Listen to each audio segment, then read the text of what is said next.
What's going on there, YouTube? And welcome to Fresh Comic Stories. Guys, this is the channel where we basically sit down and cover different kinds of comic book stories like DC, Marvel, and IDW sometimes. Now, guys, we are going to jump back over to Marvel and we are going to continue our coverage over the 1984 Marvel event called Secret Wars. Now, so far, we have covered the first half of this storyline, but today we are going to cover issue number 7, 8, and 9, and we're getting closer and closer to the end of this 12-issue event. So guys, I do hope you enjoyed this video, and if you do, please hit that like button down below and also subscribe for more comic book stories in the near future. Also, any suggestions on books I should read? Well, let me know in the comments below, because you never know, your suggestions could be a future video down the road. And like I said, guys, we are playing catch up on your suggestions right now. So guys, give me some time. You might see your books come out later on in the near future. But let's dive into Secret Wars number 7, 8, and 9. Now guys, to begin today's storyline, we pick up where last week's video left off at. Now guys, if you remember, at the very end of last week's video, we saw that somebody was watching the heroes from the shadows. Now we had no idea who that person was, but in this video right here, we come to find out that it is Spider-Woman, the second one. And the reason why I say the second one is because back in the 1970s, Marvel gave us the original Spider-Woman. The problem is though, back in the 1970s, fans did not like the original Spider-Woman that much. And so in the 1980s, Marvel said, it's time for us to make an all-new Spider-Woman, which here comes Julia Carpenter, the second Spider-Woman. Now, this is the first book she ever appeared in. And matter of fact, guys, we do not learn her origin story until later on in a different story. Now, you do have Julia Carpenter tell the heroes how Denver is part of this planet. Now, remember, back in the very beginning of our Secret War videos, the Beyonder made this world for the heroes and the villains to fight on. But this world was made by different pieces of the galaxy. And so right now, Denver is part of this planet. And so you have Julia Carpenter say, Denver is here right now. It's part of this world the Beyonder made. Now, while the heroes are talking to one another, you do have the villains drive by the village the heroes are hiding in. Now, guys, remember, at the end of our last week video as well, the villains fought against the X-Men. But the problem was, though, after the villains fought against the X-Men, they ran away because they lost to the X-Men. But on their way home, they had supposedly killed the Wasp and also captured the Lizard. And so you had the villains just drop off Wasp's dead body in front of the heroes. Now the heroes freak out because now they see their friend dead on the ground, and they're hoping the person in the village who can heal people can save her life. But you have the healer tell the heroes, no, I can't. The Wasp is dead. Now, going back over to the villains, if you guys remember, in last week's video, the villains fought against the X-Men. Now, if you guys remember, when they fought against the X-Men, something big happened in that fight. The Molecule Man got injured, and with him being injured, the villains wanted to get back home to their base so they'll be able to use some kind of alien technology to heal the Molecule Man up. But the problem is, though, that is when you have Charles Xavier tell the X-Men to keep following the villains. Because last week's video, we saw Charles Xavier read the mind of all the bad guys. And he knows that Dr. Doom has some kind of evil plan coming up soon. And so you have Xavier say, my goal is to figure out what he is planning to do. And I can figure out by capturing these bad guys. And so he tells the X-Men to just keep following the bad guys back to their base to hopefully capture them. Now, you also have Magneto join the fight, but this time the X-Men just straight up lose this battle because you have members of the X-Men get taken out left and right. Nightcrawler gone, Rogue gone. The X-Men have to retreat because they are getting their butt kicked by the villains, and the villains were able to escape once again. Now we do jump back over to Doctor Doom. Now if you remember in our last week's video, Doctor Doom was able to sneak by Galactus and get inside the home of Galactus, hoping to find something that he can use to help him defeat the Beyonder and Galactus as well. But the thing is, while Doctor Doom is walking around the base of Galactus, Galactus was able to sense Doctor Doom. And with that, you have Galactus say, "Get out of my home. I don't know how you got in here, but you need to leave." And so you have Galactus just send Doctor Doom right back down to the world where the heroes and villains are fighting on right now. Now, we do jump back over to the villains. And if you guys remember, the villains were trying to get back home, hoping to find some kind of help for the Molecule Man, because right now, this man is dying. And so when they get home to their base, they ask Ultron first, because Ultron is one of the smartest robots in Marvel Comics. But you have Ultron say, "No, why would I help you? For one, I work for Doctor Doom, not for you." And so you have Ultron say, "Listen, he can die for all I care." Now you do have the villains find different technology around the base, hoping that one would work to save the Molecule Man's life. But while they're trying to save his life, they do hear some noise. And that's when we see that She-Hulk has arrived to the base of the villains. Now, the reason why She-Hulk is here is because she's pissed off.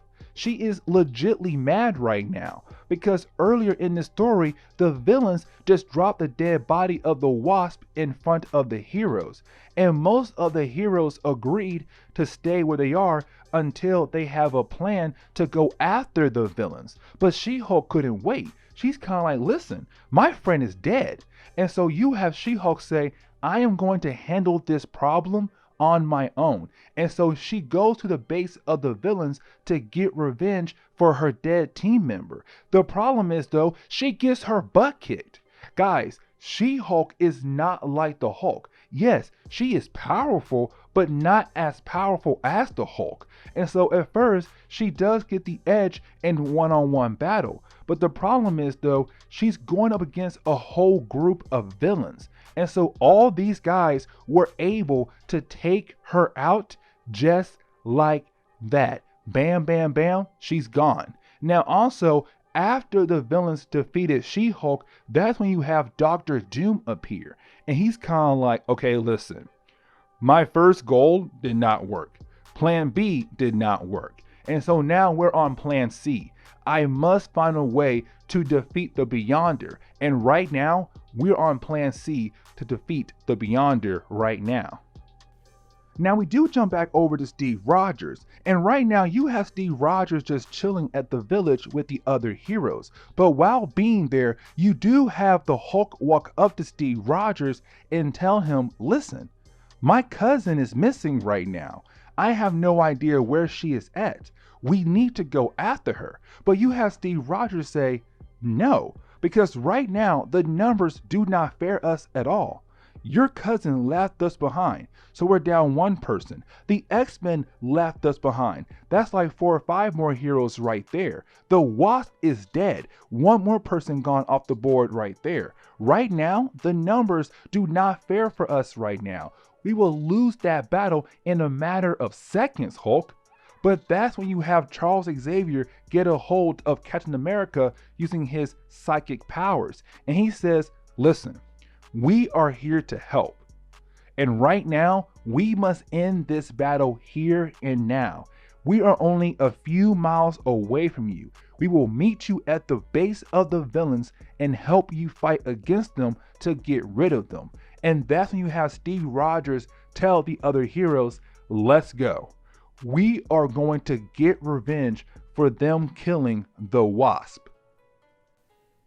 Now, when it comes to chapter 8 of this storyline, I have to say, it is one of my favorite chapters in this book. And the reason why I say that is because in this chapter right here, you have the heroes fighting against the villains for more than a few pages. Like most of chapter 8 is just these two sides fighting against each other. And I like it a lot because earlier fights were not like this. Earlier fights only last for like a page or two, or maybe a couple panels, and the fight was done.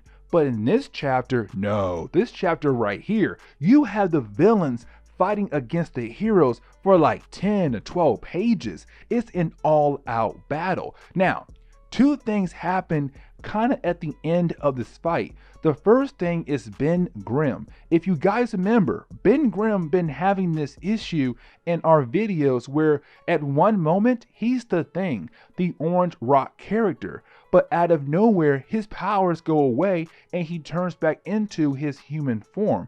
He's been going back and forth between those two forms, and once again it happens all over. Right now in the middle of the fight, while him being the Thing, the Orange Rock character, he turns back over to Ben Grimm, his human form, and he's kind of like, how is this happening?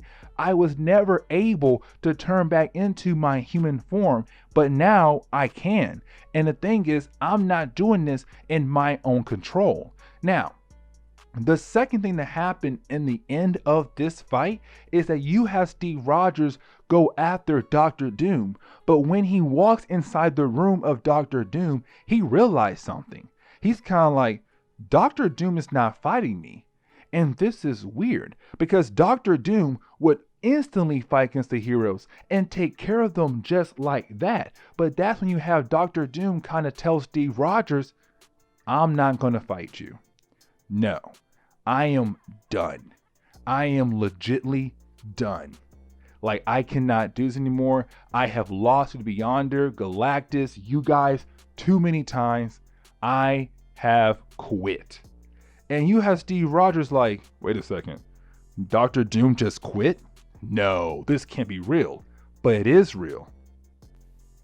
Now we do jump back over to the village the heroes were hiding at. And the reason why is because we pick up with Colossus. Now Colossus did not join the other heroes in the fight against the villains because he's still badly hurt right now. His wounds have not truthfully healed up all the way yet.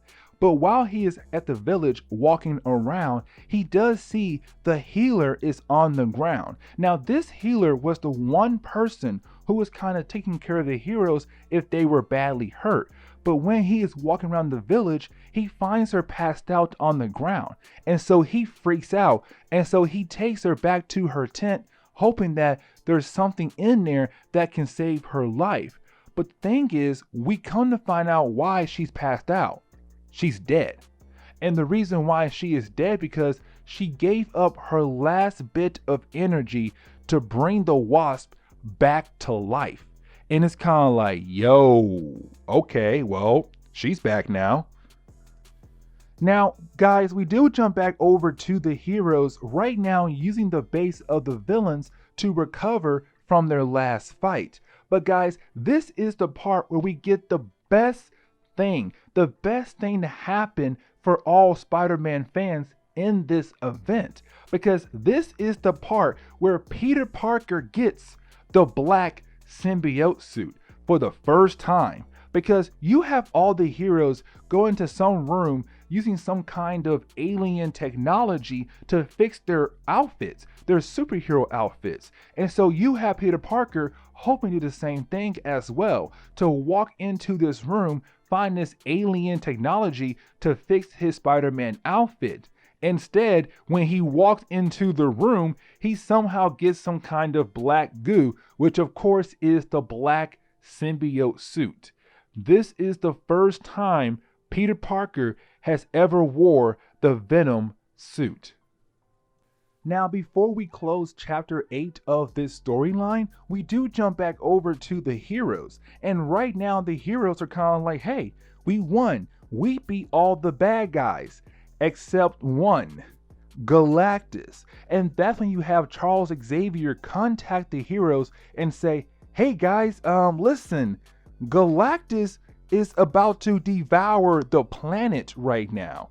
Like, his way to win this battle, to win the Beyonder's prize, is to just go ahead and devour the whole planet. And right now, he has began the process to do that. Now, chapter 9 is all about we have to stop Galactus. Because if we don't stop Galactus, then who's going to stop him? He's about to devour the whole freaking planet the Beyonder made. And so you have the X-Men going first because their team was the closest to Galactus. And so you have Storm, Cyclops, Wolverine, Magneto, Rogue, all out there trying to stop Galactus. And they can't do a thing. Matter of fact, guys, remember, Galactus is a cosmic being. And so he has high level power. And so even the small technology that he is using against the heroes are way more powerful than the X-Men. And so one by one, the X-Men get taken out by Galactus devices. And it's kind of like, listen, this is it. The heroes might lose. Now, of course, this is just the X-Men. And so you had the Avengers say, we have to go up there and help the X-Men fight against Galactus. Because if we don't, this whole planet is going to go bye-bye. Now you do have the Avengers say, we have to end this fight. We have to stop Galactus. He is the one last thing we have to do to win this all-out war. And so you have the rest of the heroes join the X-Men in their fight against Galactus. Now, a few things does happen in the beginning of this fight. For example, Ben Grimm, he turns back into the Thing once again. And you also have Spider-Man show the rest of the superheroes that he now has a black suit. And he looks so cool in his black suit. But besides that right there, you have the Avengers, the X-Men, the Fantastic Four, and all the solo heroes out there right now fighting together to stop Galactus. Because if they don't, it's bye-bye for this whole planet. And Galactus will win. But that's when you have Reed Richards say, stop. Just stop right here.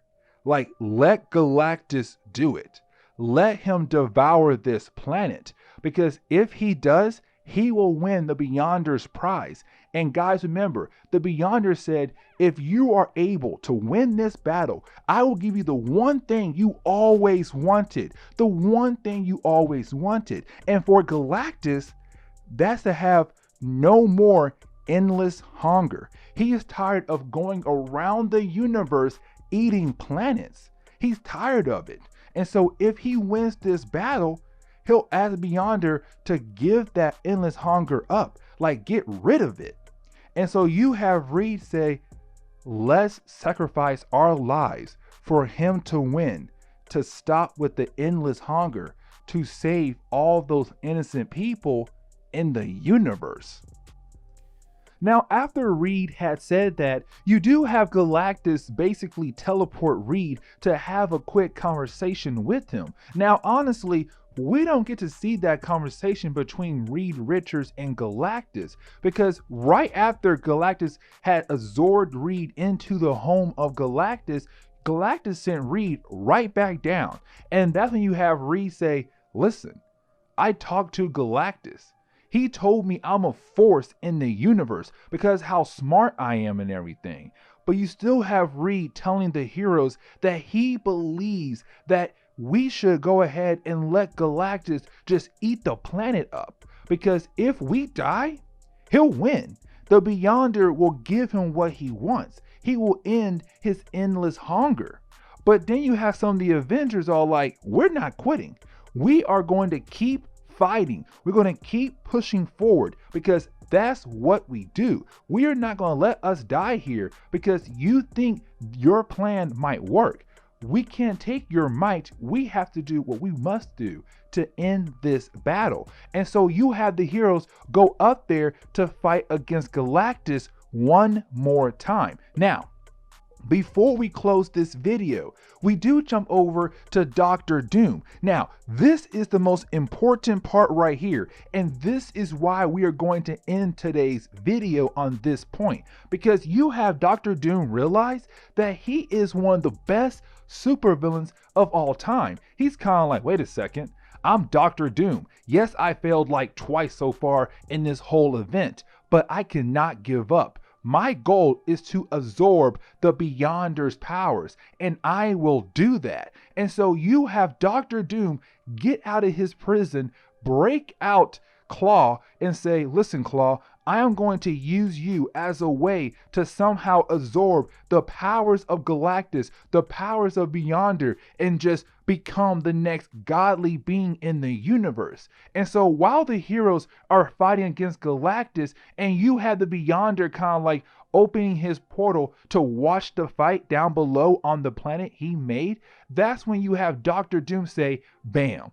This is my moment right here. I need Galactus to just begin absorbing the planet, to begin devouring the planet, and that's when I can do what I need to do. And so you have Doctor Doom wait for Galactus to turn his machine on, and just like that, bam, a big flash, and Doctor Doom and Beyonder and Galactus just has some big final bang in space. And the question is now, what happened to Doctor Doom? That's the big question right there. And that is where we are going to end today's video. So guys, please leave me a like down below, and also subscribe for more comic book stories in the near future. Also, any suggestions on books I should read, well, let me know in the comments below, because you never know, your suggestion could be a future video down the road. But guys, I will see you on the next comic book video. Later, guys.